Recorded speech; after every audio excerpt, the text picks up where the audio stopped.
Хоч потвердзене, že Vodova Fest, festival kotri prinjesol dobru reputaciju ruskomu keresturu, a tež i mladeži kotra ho organizuje, nje budze otrimani, volonterski kamp kotri še otrimoval paralelno s tim festivalom, zažljem budze i toho roku. Njedavno u ruskim keresture otrimana shacka na kotrej prisustvovali predstavitelje volonterskog centru u Vojvodini, gdje dohvarene co še točno budze robic. Porihtali sme i robotu na terenu, gdje še tradicionalno bude porajic teren kolo bazenu, odživodovanje budze organizovana, pretože zaželjem tu budu i kupače i ljudze koji prihodze na viljeti, tu treba i počistic. Budzeme i šoric prostor o vodi, gdje bismo ljubeli virisovat daco za djeci, dejaki motivi krasni i tak dalje. Tu budu normalno zastupeni dejaki aktivnosti za šljebodni čas volonterov, že bi im bilo interesantne. Obihodzenje valalu na kočoh i tak. Može budzeme druženje z ribarami, patrić do hvіздок prek teleskopu i tak dalje. Nje odam vam šitsko, bo najše daco stanje jak iznenadzenje. Toho roku še občekuju 10 volontere z inozemstva, 5 zo Srbiji i 10 do 15 lokalni volontere kotri budu zmesceni u domu za školjarov u školi Petro Kuznjak.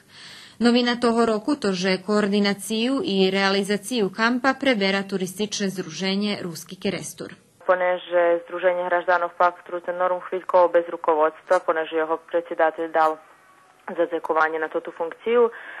Turistične žadalo, že bi še kamp i dalje otrimal i z jednog boku znaše ponukli Združenju hraždanom, že sme porihtani vykoordinovať toti aktivnosti, tot projekt, zloželi znaše na inicijativni shacki, poradzene šitsko, takže toho roku mi budeme rukovoditi z ostim, ali i dalej členi paktu budu, jak da povem, odvičateljni za calu organizaciju kampu. To što tika financijoh, poneže u Nacionalnim sovitu u odboru za mladež i sport jest vidvojeni sredstva na ktori pak Trudne Norum konkuroval.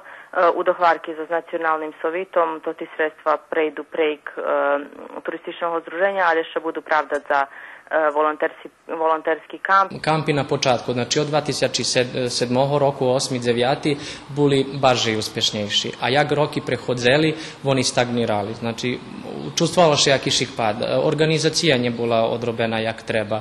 Slučovalo nam še take, že kad me še zjavili na roboti, nje bilo na porihtani farbi, ščetočki. Veli roboti, kotri robili sami volontere, im vypatrali jak taki, nje povem hlupi, ali nje dost še vidzela tota ih pomoc tej lokalnej zajednici kotri oni muša pomognuti. I zato z toho roku mi probujeme to ti po Českoci prevoziti i organizovati to tu robotu. Znači ja insistujem jak kamp lider da i ta robota bude co ljepše organizovana, že bi vedi sami volontere mali to do počatok eja bul u tim valalu i rezultati še vidza i ljudze mi podzekovni, že som buli pomognu. Kto zainteresovani za volontersku robotu, na Facebooku može pogledati liderov kampa Ivana Kanjuha, ljebo Miroslava Malacka i prijavit še. Šitski hraždanje i toho roku možu pomognuti s volonterom zo zrentovanjem svojih biciklov, ljebo u darovanju poživi, že bi volontere kraše preprovadzeli robotni dni u ruskim keresture. Volonterski kamp še otrima od 14. po 27. juli.